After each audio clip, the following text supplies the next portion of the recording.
사랑의 하나님, 오늘도 저희들에게 수요 예배를 허락해 주셔서 감사합니다. 먼저 말씀 전해주시는 목사님께 성령의 능력을 더하여 주시사 강하고 담대하게 말씀 전할 수 있게 해주시옵고, 듣는 성도들에게 감화와 감동을 허락하시사 삶이 변화되고 예수님 닮아가는 사람으로 살아가게 되기를 소망합니다. 찬양의 교회를 사랑하시는 주님, 교회를 지켜 보호해 주시고 성도 간에 서로 사랑하는 아름다운 공동체가 되게 해 주심에 감사합니다. 담임 목사님으로 세워주신 최요셉 목사님의 영혼 육간의 강건함과 가정의 평안을 허락해 주시어 늘 기쁨 가운데 주님님 감당하게 해 주시옵소서. 부목사님과 교육자들의 가정 위에도 함께 해 주시어 늘 가정이 평안하고 성령 충만한 가운데 주님 일 감당케 되기를 기도합니다. 우리 찬양의 교회 각 성도들의 가정의 기도의 제목을 이미 아시는 주님, 하나님의 때 최고의 것으로 응답해 주시어 살아계신 하나님을 체험케 해 주시옵소서. 오늘도 드려지는 이 예배가 주님 앞에 최고의 예배가 되어지기를 기도를 하며 이 모든 말씀 살아계신 우리 주 예수님 이름으로 기도합니다. 아멘.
우리 하나님을 송축할지어다. 우리 왕을 송축할지어다. 송축해 내 영혼, 송축해 내 영혼, 내 영혼아. 거룩하신 이름, 이전에 없었던 노래로 나 주님을 경배해.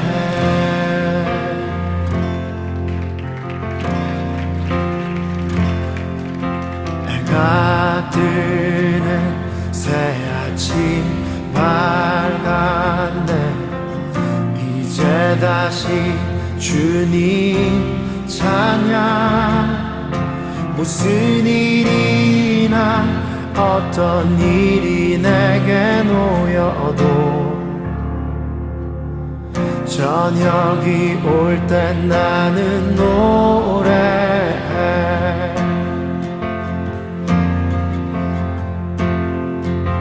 송축해 내 영혼, 내 영혼아. 거룩하신 이름, 이전에 없었던 노래로 나 주님을 경배해. 우리 하나님은 어떠한 분이십니까? 하기를 더디하시는 주, 그의 크신 사랑 넘치네. 주의 선하심 내가 노래하리. 수많은 이유로 나 노래해. 여호와를 송축할지어다 나의 영혼아.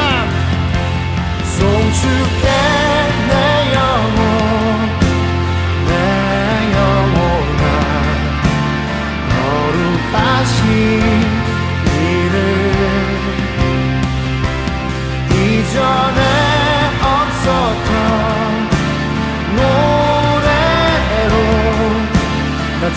주님을 경배해.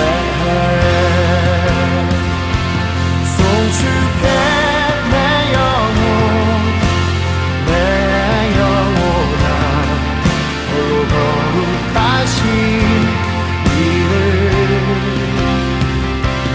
이전에 없었던 노래로 나 주님을 경배해.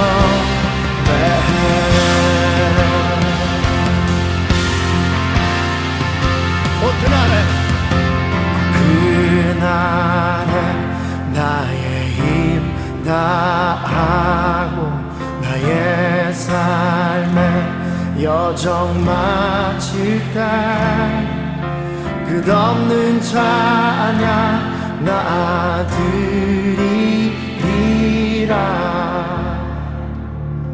수많은 세월 지나 영원히 그날에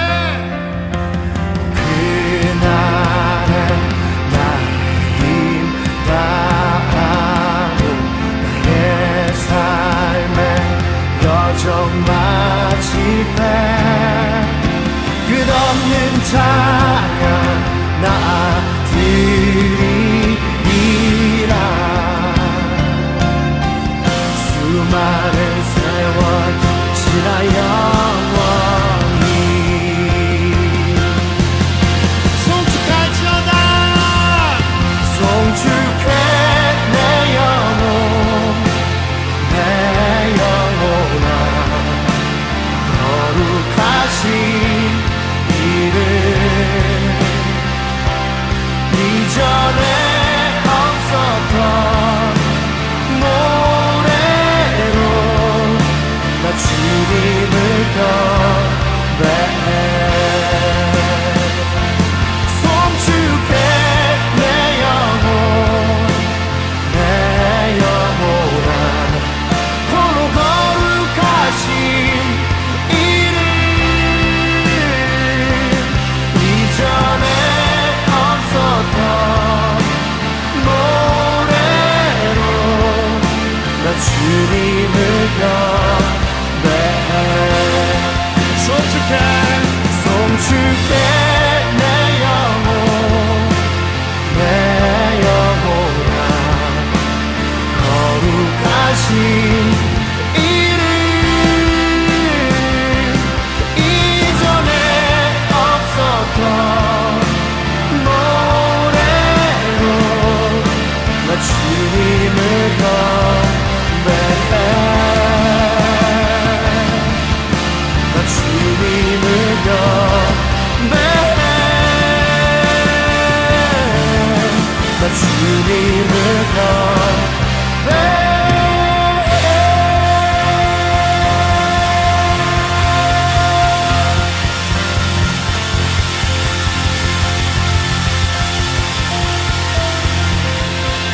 송축할지어다.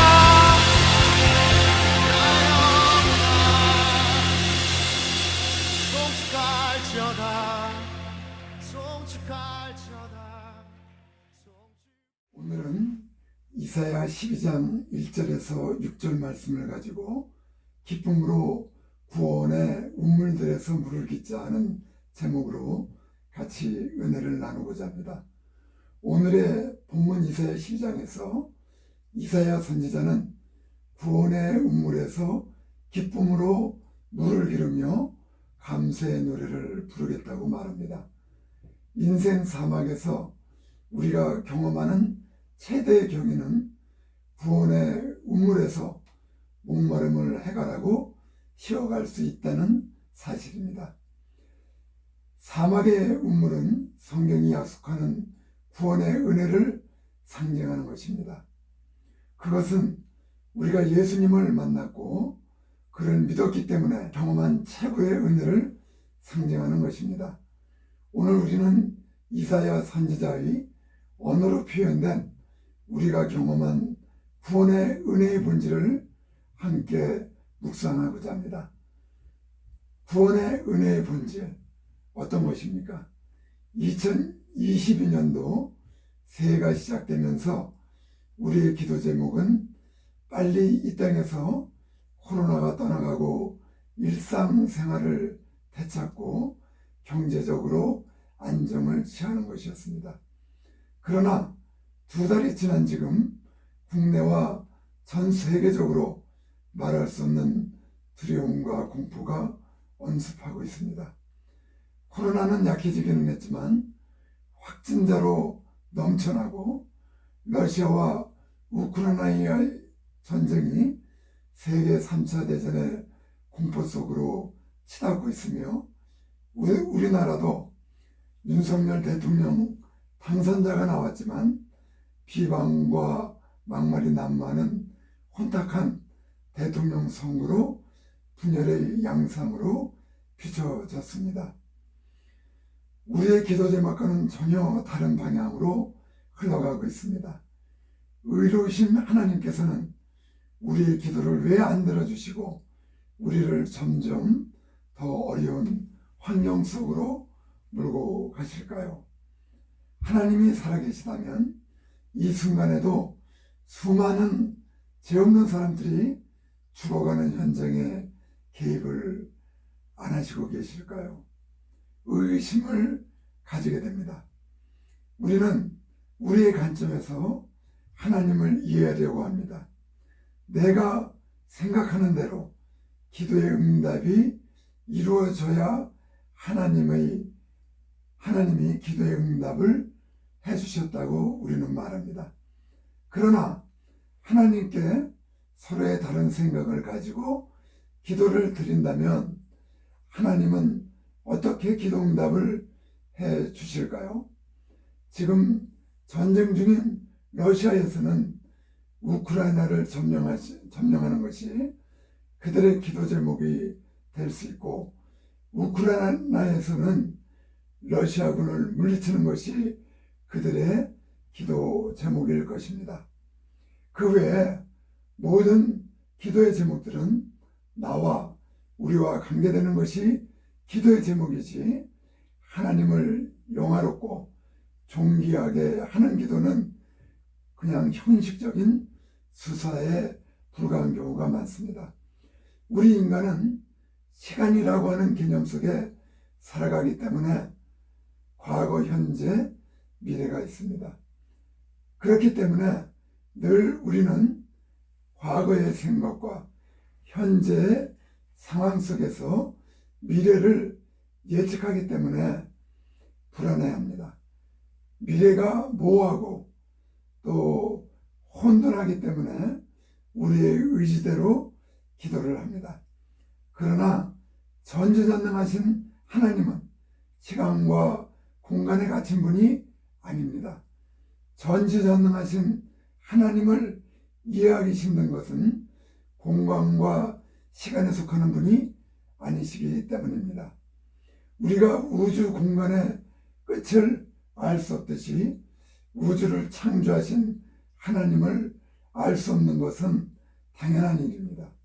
다만 성경을 통해서 세상을 창조하신 하나님을 알 수 있고, 예수 그리스도를 만나 하나님의 성품을 알게 되는 것입니다.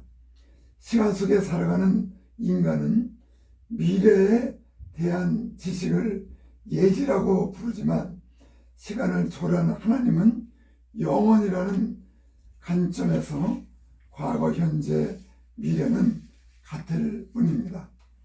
따라서 우리의 기도는 시간의 얽매인 우리의 초점이 아닌 하나님의 영원하신 관점에서 보아야 하는 것입니다. 그래야 예수님 오시기 전에 이사야 선지자의 오늘 구원의 말씀이 구원의 운물이 되는 것을 경험할 수 있는 것입니다. 아무리 봐도 인생길은 사막입니다. 늘 모래바람이 몰아치고 물을 찾기에 갈급합니다. 물은 먹을 때뿐이지만 구원의 운물은 영원히 목마르지 않습니다. 우리가 경험한 구원의 본질은 무엇입니까? 첫째, 진노 대신 위로를 베푸시는 은혜입니다. 본문 1절의 말씀은 궁극적으로 우리들 주의 백성들이 하나님 앞에 범죄하고 하나님의 진노를 촉발했음에도 오히려 우리를 용서하시고 위로해 주시는 주의 구원에 대한 감사의 노래입니다. 이스라엘은 과거 홍해 바다에서도 이런 구원의 노래, 감사의 노래를 불렀습니다. 그리고 이런 구원의 노래, 감사의 노래는 우리가 새로운 출애굽을 경험할 때마다 우리의 입으로 울려지는 고백의 노래이기도 합니다. 지금 이 순간에도 전쟁의 고통 속에서 많은 무고한 사람들이 죽어가고 있습니다. 우리의 생각으로는 선하신 하나님이 왜 악에 찬 사람들에게 개입하지 않으시고 그대로 놔두시나요? 오히려 불법을 저지르고 불의와 세상을 어지럽게 하는 자들이 군림하게 놔두고 계시나요? 하나님을 믿는 우리들을 혼란스럽게 합니다. 우리는 우리의 생각으로 하나님의 뜻을 잘못 이해해서 이웃의 고통을 하나님의 심판이라고 정죄하기도 하고 부정의하고 악독한 방법으로 승승장구하는 이들을 신앙이 좋아 하나님의 복을 받았다고 칭송하지는 않습니까?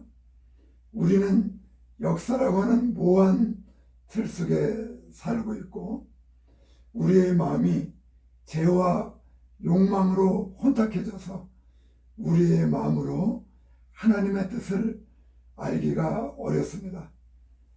구약 성경을 보면 하나님은 믿음의 조상 아브라함을 통해 자식 이삭을 번제물로 바치라는 고통으로 시험하기도 하셨고 수많은 전쟁으로 이스라엘을 벌을 주셨고 심지어 다윗과 욥의 사랑하는 자식을 죽게 하기도 했습니다. 인간의 생각과 하나님의 뜻은 다릅니다. 하나님의 뜻을 저버린 아담의 후에 우리들에게 하나님의 약속이 선포되고 약속의 성취를 희망하면서 역사는 변화하고 있습니다. 그렇기 때문에 우리의 의도와 관계없이 하나님은 계약과 성취라는 인격적인 맥락에서 하나님을 이해해야 합니다. 인간의 광규와 폭력성이 최고조로 이르렀던 제2차 세계대전 당시 나치 독일이 설치했던 아우슈비츠 수용소에서 하나님의 임재를 증언하는 사람들이 있었습니다. 에이드 슈타인은 독일의 유대인 가정에서 11남매 막내로 태어났습니다. 그는 나이가 들면서 유대교와 멀어져 갔으며 현상학자 에드먼드 후설의 수제자로 철학계의 주목을 받았습니다. 그 당시 유럽에도 낯설었던 여성교육의 선구자로 활동하면서 십자가의 신비를 체험하게 되었고 1922년에 세례를 받고 그리스도인이 되었습니다. 하지만 나치의 폭력성이 극에 달하며 네덜란드로 피신한 그도 결국 언니와 함께 독일군에 붙잡혀서 아우슈비츠 강제 수용소에 보내져서 그곳에서 1942년도에 생을 마감하게 됩니다. 탁월한 지성을 가졌던 여성 철학자, 진리를 위해 살았고 결국에 그리스도께 헌신했던 사람의 죽음은 너무 험하다고 생각하지 않습니까? 그러나 그의 삶의 마지막을 함께했던 사람들의 증언은 오히려 그는 침착했고 평안한 태도를 유지함으로써 불안에 떨고 있던 다른 사람들에게 위안을 주었다고 합니다. 공포와 불평이 전염병처럼 퍼져나가며 그나마 남아있던 마음의 보호막마저 갈아먹으려 할 때 그는 절대자의 존재를 기도와 묵상과 섬김으로 끝까지 증언을 한 것입니다. 아우슈비츠에서 자신의 신앙을 하나님의 임재에 불꽃이 꺼져가지 않도록 지키는 지성소가 되었던 것입니다. 누가복음 10장 20절에 보면 귀신들이 너희에게 항복하는 것으로 기뻐하지 말고 너희 이름이 하늘에 기록된 것으로 기뻐하라 라고 예수님은 말씀하십니다. 하나님의 뜻을 찾기 위해서는 하나님에 대한 신뢰 그리고 그분의 뜻을 지탱하는 용기와 끈기와 인내입니다. 예수 그리스도는 하나님의 뜻을 머리가 아니라 깊은 관계와 신뢰 속에서 파악하고 그 뜻에 용기와 인내로 반응하셨습니다.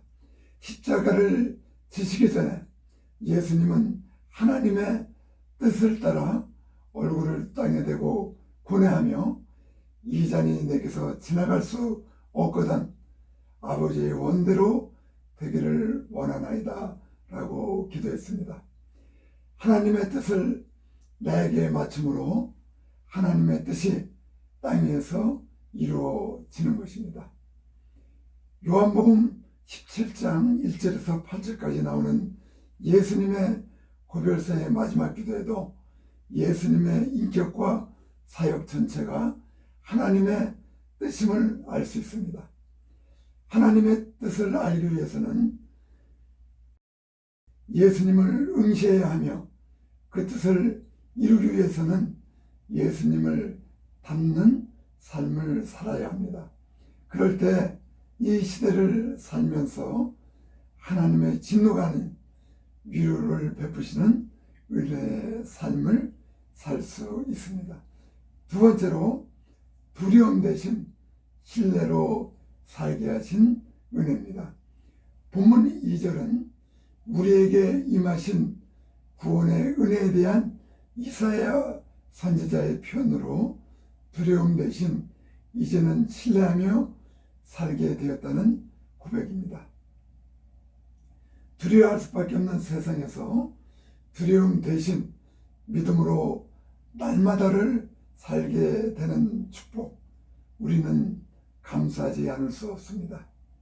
죄를 범한 우리 인간은 늘 불안하고 두려움 속에 살 수밖에 없습니다. 인간은 하나님으로부터 존엄과 가치를 부여받았지만 죄로 말미암아 자기 중심성으로 하나님과 멀어지게 되었습니다.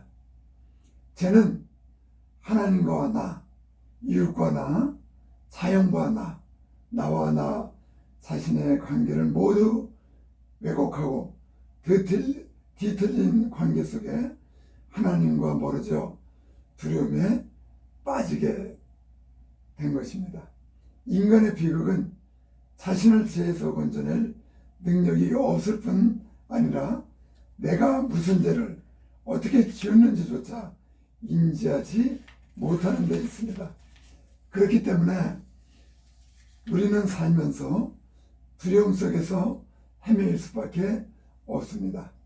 우리가 사는 세상은 이처럼 어둠과 두려움 속에 있지만 예수님을 믿는 우리의 삶은 하나님의 은혜와의 관계 속에서 새로운 눈을 선사해주고 있습니다. 루터는 수도사로서 흠없이 생활을 하였지만은 극도로 혼란스러운 양심 속에서 하나님 앞에 죄인임을 느꼈습니다. 과거의 루터는 죄인을 심판하는 하나님의 의를 공정하고 꼼꼼한 재판관의 정의와 같다고 생각을 했습니다. 그런데 만약 정의가 잘하고 못하고를 편견 없이 판단하여 상을 주는 것이라면 누가 정의로우신 하나님 앞에 떳떳할 수 있을까? 만약 하나님의 의가 이런 것이라면 누가 과연 하나님을 만족시킬 것이며 누가 구원을 받을 수 있을까? 이런 식으로 하나님의 의를 파악했던 젊은 루터는 은혜의 하나님이 아닌 진노의 하나님 이미지에 눌려 두려워하고 낙담하였습니다. 그러나 결국 루터는 로마서를 통해 하나님의 의가 우리가 생각하는 일반적 정의와 다르다는 것을 발견하였습니다. 로마서 1장 17절 말씀에 복음에는 하나님의 의가 나타나서 믿음으로 믿음에 이르게 하나니 기록된 바 오직 의인은 믿음으로 말미암아 살리라 함과 같으니라 하신 말씀에 깨달음을 받았습니다. 하나님의 의는 인간의 선행과 악행을 판별하는 그 무엇이 아니라 능력 없는 죄인을 조건 없이 의롭게 하는 은혜의 선물임을 깨달은 것입니다. 인간에게 요구되는 것은 자기 욕망에서 만든 하나님을 만족시키려는 노력이 아니라 십자가에서 계시된 하나님의 은혜를 인정하고 신뢰하고 받아들이는 믿음이라는 것입니다. 이것을 깨달은 루터는 안도감과 평화가 자기 내면을 채우고 새로운 존재가 된 것 같은 느낌을 받아 종교개혁의 동력을 얻게 되었던 사실을 우리는 알 수가 있습니다. 하나님을 믿고 신뢰하는 것은 전적인 하나님의 은혜로 우리를 구원하신 것입니다. 이처럼 하나님은 두려움 대신 신뢰로 살게 우리를 십자가의 은혜로 구원한 것입니다.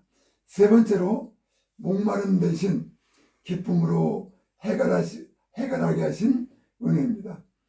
이사야 선지자는 하나님의 백성들이 경험한 구원의 본질을 본문에서 또 다른 절묘한 표현으로 묘사합니다. 이제 우리는 구원의 우물에서 기쁨으로 물을 깊게 되었다고 말합니다.